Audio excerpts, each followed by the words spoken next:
இப்போ தான் வந்து ஒரு படத்துக்கு போயிட்டு வந்தோம். Tourist family. உண்மையாலுமே வந்து ரொம்ப நாளுக்கு அப்புறமா ஒரு ஃபீல் குட் மூவி பார்த்த மாதிரி இருக்குது. கண்டிப்பாக தேட்டரில் பார்க்க வேண்டிய படம், மிஸ் பண்ணிடாதீங்க. சரி, உனக்கு படத்தில் பிடிச்சதுன்னு சொல்லிட்டு இருந்தால் நீ எதை சொல்லுவ? பிடிச்சதுன்னு பர்டிகுலராக எதுவும் இல்லை, ஏன்னா எல்லாமே ரொம்ப பிடிச்சிருக்கு. எல்லா எமோஷன்ஸுமே அதில் இருந்தது. ஸோ அதுதான் எனக்கு ரொம்ப பிடிச்சிது.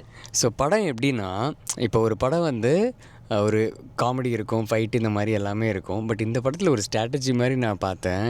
அது என்னென்னா, பயங்கர எமோஷ்னலான ஒரு சீன் இருக்கும். இம்மிடியேட்டாக டப்புன்னு நம்ம வந்து நல்லா சிரித்து சந்தோஷமாக அதை மறந்துடுற மாதிரியான ஒரு சீன் இருக்கும். ரொம்ப சிரித்து என்ஜாய் பண்ணிகிட்டு இருப்போம், திடீர்னு ஒரு எமோஷ்னல் சீன் வரும். அண்டு படத்தோட டைரக்டர் அவர் சொல்லியே ஆகணும். அவர் வந்து அபிஷன் அவர் பேர். ஸோ அவர் வந்து இதுக்கு இந்த படம் தான் ஃபஸ்ட்டு படம்.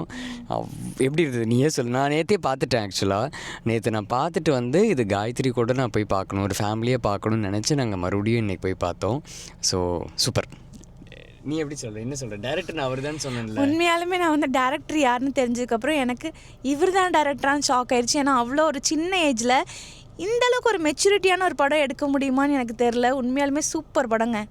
ஓகே ஓகே மக்களே, ஸோ நீங்களும் வந்து போய் இது மூவி ரிவ்யூ அந்த மாதிரியெல்லாம் ஒன்றும் இல்லை, எங்களுக்கு தோணுச்சு.